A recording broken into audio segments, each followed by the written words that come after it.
Il est fréquent de voir actuellement des enfants qui arpentent la rue à Bamako. La plupart ont été abandonnés par les familles alors que d'autres s'y retrouvent car tentés par le gain facile. Un phénomène qui n'est pas sans conséquences sur la société à suivre dans ce journal. Aujourd'hui, elles sont nombreuses les jeunes femmes se trouvant dans la trentaine sans être dans un foyer, une situation souvent mal perçue par la société, un état de fait qui constitue une source de pression sociale et voire même de dépression pour certaines d'entre elles. Nous en parlerons dans cette édition. Vous avez choisi ORTM2 pour vous informer et vous avez bien fait. Mesdames et messieurs, bonsoir et bienvenue. Ils sont nombreux à vadrouiller dans la rue ou aux abords des artères à Bamako. Il s'agit bien des enfants portant la casquette de la rue. Le plus souvent, ils sont laissés pour compte pour des raisons sociales et économiques. L'abandon des enfants dans la rue, une problématique à Bamako, c'est ce que nous dit Kounadi Bamani. Ces enfants qui sont le plus souvent chassés de chez eux ou qui ont délibérément quitté la famille se retrouvent dans nos rues. Privés de tous leurs droits mais animés d'un esprit de survie, la vie de ces enfants sans orientation ni protection peut basculer à tout moment suite à certaines situations. Les gens abandonnent leurs enfants dans la rue, ça peut augmenter les viols, les banditismes, ça peut aussi dépraver nos mœurs, comme un retardement pour un pays. Ils font face à d'énormes difficultés dans la rue, précisément de dormir dans un endroit idéal, puisque quand on voit ici, ils sont à la merci des moustiques qui peuvent entraîner le palu. Donc il peut y avoir des infections respiratoires, des infections cutanées aussi. Donc il y a beaucoup d'autres choses. Ces enfants constituent des proies faciles pour des prédateurs de tout genre et peuvent influencer les autres enfants par leur comportement. Dans la vie d'un homme, il faut une éducation. Donc, si un enfant n'a pas eu ça, c'est son droit, mais s'il n'a pas eu, ça peut amener beaucoup de problèmes. La majeure partie de ces enfants, au fil du temps, deviennent un danger pour la sécurité du district. Ce danger en est la propagation des conduites déviantes dans le grand district de Bamako. Un enfant de la rue qui devient un grand bandit dans un quartier, n'est-ce pas, devient un phénomène social dangereux pour la quiétude sociale. Et par exemple, peut contaminer aussi les autres enfants. Pour freiner ces fléaux grandissants, beaucoup d'ONG en partenariat avec l'État malien mettent tout en œuvre afin d'accueillir et de protéger ces enfants en situation difficile. Les centres aussi qui s'occupent de ces enfants, tels que le centre René et Indachermon, qui est une ONG qui intervient pour la réinsertion de ces enfants. Mais l'État doit essayer maintenant de créer ou bien de renforcer à l'image de l'SOS Sanangoroba. Nous, au niveau de la promotion de la femme, pour accueillir ces enfants, on a donné l'ordre à beaucoup d'associations d'ouvrir, d'accueillir ces enfants-là. À Bamako ici, au niveau des communes, les services locaux qui se trouvent à ce niveau passent dans les rues, sensibilisent ces enfants-là, discutent avec ces enfants, avec d'autres ONG pour les inviter, pour ceux qui veulent faire quelque chose, et ils sont invités au niveau de ces structures d'accueil pour leur prise en charge holistique. Ils sont mendiants, petits vendeurs ou font d'autres travaux peu enviables. Ils bénéficient de l'appui de SAMU Social, une ONG de la place. On fait des causeries de groupe. Les causeries, ça oriente les enfants. S'ils ont besoin de nous, on fait des causeries individuelles. À travers les causeries, on essaie de voir la cause qui a fait que l'enfant s'est retrouvé dans la rue. Donc si on diagnostique cette cause, on peut faire des propositions à l'enfant. S'il souhaite retourner en famille, on mène des médiations familiales. Si l'enfant souhaite intégrer un centre d'hébergement, on amène automatiquement l'enfant dans un centre d'hébergement. La Direction nationale de l'enfant et de la famille rappelle que malgré leur situation, ces enfants ont des droits et sont protégés par des textes juridiques. C'est pourquoi ces enfants doivent être assistés pour le bien-être de la société. Aujourd'hui, elles sont nombreuses les jeunes femmes se trouvant dans la trentaine sans être dans une union légale, un motif de pression sociale énorme, difficile à supporter pour certaines parmi elles.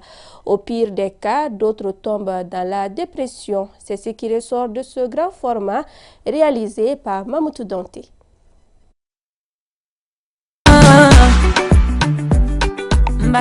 Dans la plupart des traditions africaines, le mariage est très important. Il est perçu comme une union entre des familles, voire des communautés, et donc pas seulement entre des individus. C'est pourquoi rester longtemps célibataire est mal vu dans notre société, surtout pour les femmes. Et pourtant, elles sont de plus en plus nombreuses aujourd'hui dans nos familles, des jeunes femmes trentenaires et célibataires. Ces femmes ressentent le plus souvent une pression, un fardeau lourd à porter. C'est le cas par exemple de Adjaratou Koulibaly, 40 ans, célibataire sans enfant, et de Ina Diakité, 28 ans. C'est-à-dire, c'est pas genre j'ai reçu des prétendants et j'ai refusé, non. J'ai jamais eu de proposition de mariage.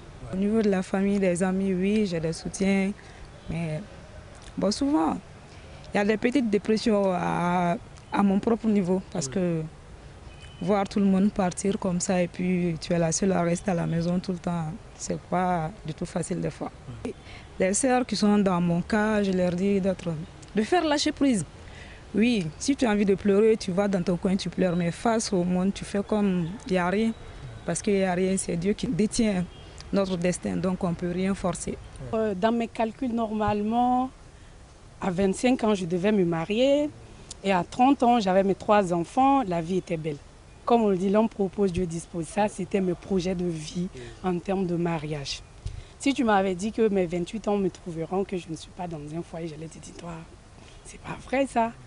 C'est pas du tout facile de vivre une jeune fille à 28 ans au Mali.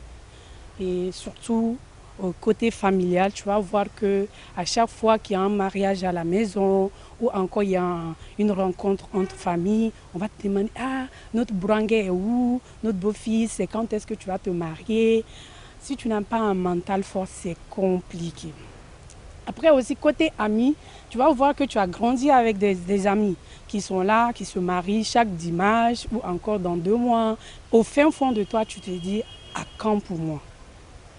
Quand est-ce que moi aussi je vais vivre ce moment heureux ?» Pour Alima Touré, membre de l'Association malienne des droits de l'homme, cette pression sociale que vivent les femmes célibataires est un couteau à double tranchant. Ces femmes-là, ça les épuise mentalement et puis peut-être ça peut même les emmener à faire de mauvais choix, à se mettre dans un foyer où vraiment elles n'ont pas d'alchimie avec la personne. Mais sinon, certaines même peuvent partir en dépression parce que à chaque fois de lui dire pourquoi tu n'es pas marié, pourquoi et tu prends du temps, ou bien pourquoi. Et pourtant, c'est les hommes qui marient chez nous en Afrique.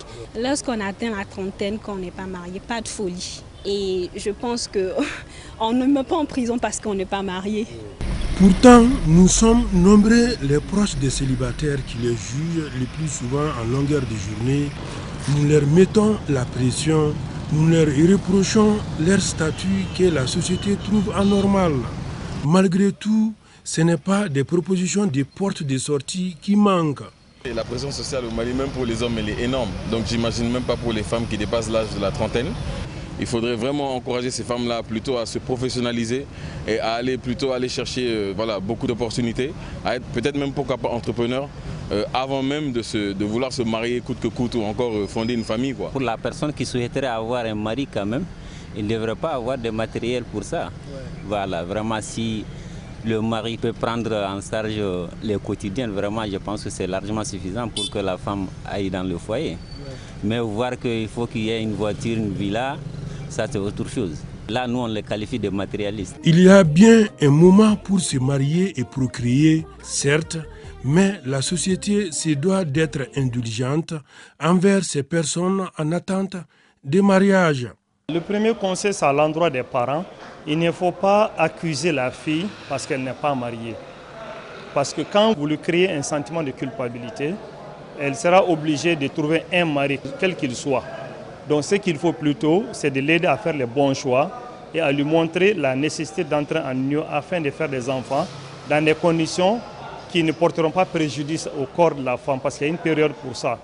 La vie des couples est plus que nécessaire dans une société bien organisée. Mais doit-on dire oui au premier venu, surtout que l'on essaie que toute une vie en dépend?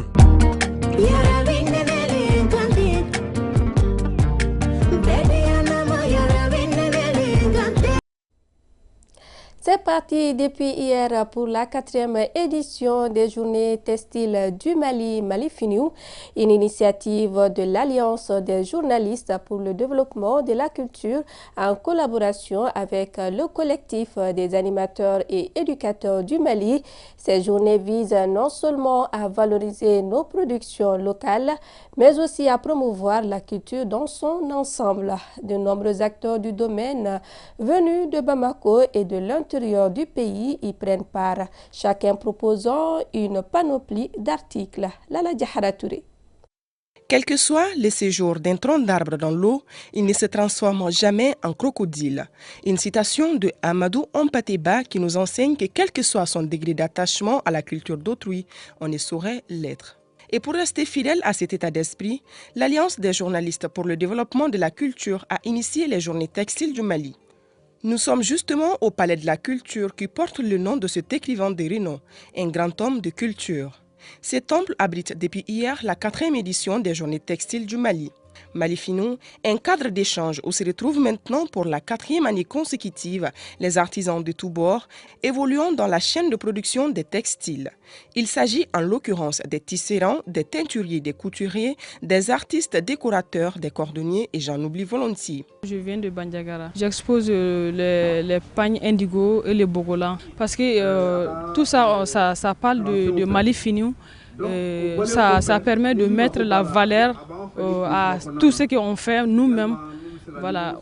Avant d'aller mettre de la valeur aux produits de l'étranger, rien n'est plus valeureux que ce que nous faisons même par nous-mêmes avec la main.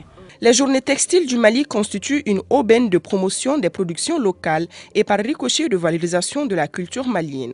L'une des innovations majeures cette année, c'est bien la formation sur la qualité du tissu. Un aspect non négligeable qui justifie le choix du thème « Le Bogolan, une histoire, une identité culturelle ». Une thématique qui rappelle la place prépondérante que les Bogolans a toujours occupée dans notre société. Oui, dans les Journées textiles du Mali, c'est basé sur le Bogolan. Or, le Bogolan, il est fait sur le tissu. Or, c'est le tissu 100% coton qui prend le Bogolan. Donc, tout tissu mélangé avec autre chose ne prend pas le Bogolan. Donc il fallait le démontrer à tout le monde comment identifier le 100% tissu. C'est comme le dit au Bogolan. Au début, on a dit le Bogolan n'est pas du tout solide à Tsigako. À Tsigako parce qu'il n'y avait pas de critères. Aujourd'hui, on peut le laver avec n'importe quel tissu. La formation avec l'ingénieur Fané, ça a été édifiant pour nous. Ça nous a permis de connaître, de savoir d'où vient la différence entre les tissus. En tant que producteur de Bogolan, ça nous a guidés au choix du tissu pour nos différentes productions. Parce que c'est important, le choix du tissu. Il faut savoir le tissu qui est adapté au Bogolan et le tissu qui n'est pas adapté au Bogolan. Pour ça, c'est des aspects techniques. Seuls les ingénieurs qui sont dans le textile qui pourront nous donner ces détails-là. Ces journées culturelles lancées ce 2 novembre se poursuivent jusqu'au 5 novembre. L'initiative est soutenue par les collectifs des animateurs et éducateurs du Mali. Un mot de sport à présent avec la 5e édition de la finale de la Coupe Petrobama. Elle a opposé l'équipe de Koulouba au FC de Nyarela. Cette activité sportive constitue un appui aux initiatives d'épanouissement de la jeunesse malienne. Sama Sanogo. Le terrain de football de Mayambougou face au Kanou était plein à craquer de monde. C'était pour assister à la finale de la Coupe Petrobama. Une finale qui a opposé FC Nyarela en blanc à FC Koulouba. Dès l'entame de la rencontre, les deux équipes se sont montrées déterminées pour gagner cette finale. Malgré les tentatives de part et d'autre, le score est resté vierge à la mi-temps. Bon, mon objectif depuis en avance, j'aime le football, j'aime les jeunesses. Donc les Petrobama, ils sont là pour aider les jeunesses maliennes, pour accompagner les domaines des sports, surtout particulièrement le football. Donc c'est ça la vision des Petrobama. Donc ça c'est la 5e édition. Le parrain et l'invité d'honneur se réjouissent de la bonne organisation de l'événement. Donc c'est un facteur de développement du pays. Donc je peux dire que Cheikh Oumar Karanyara est une chance pour le football malien. Parce que vous savez, récemment il a dû signer beaucoup de partenariats avec des clubs de première division. Vraiment, si tout le monde pouvait prendre l'exemple sur Karanyara, je crois que le football malien ira très loin. L'initiative elle est salutaire. Toute entreprise citoyenne, il ne s'agit pas que de faire des profits, mais également partager ses profits pour des actions sociales. À la reprise, l'équipe de Koulouba a dominé son adversaire. Malgré cette domination, le score est resté toujours vierge. À la fin du temps réglementaire, place à l'épreuve des tirs au but. Finalement, FC Koulouba gagne 6-5. Un sentiment de joie, un sentiment de fierté, parce que ce n'est pas donné à tous les quartiers de remporter cette coupe. Imaginez, il y avait 32 quartiers et Koulouba qui est sorti vainqueur de cette coupe. Donc vraiment, nous en sommes fiers. Je suis très comblé aujourd'hui. L'équipe victorieuse, le FC Koulouba, reçoit une enveloppe symbolique et un taureau. Et le FC Nyarila, de son côté, a obtenu un taureau, une enveloppe et le bouquet de fleurs. C'est tout pour cette édition. Grand merci à vous de nous avoir suivis. Très bonne suite de nos programmes et bon début de week-end.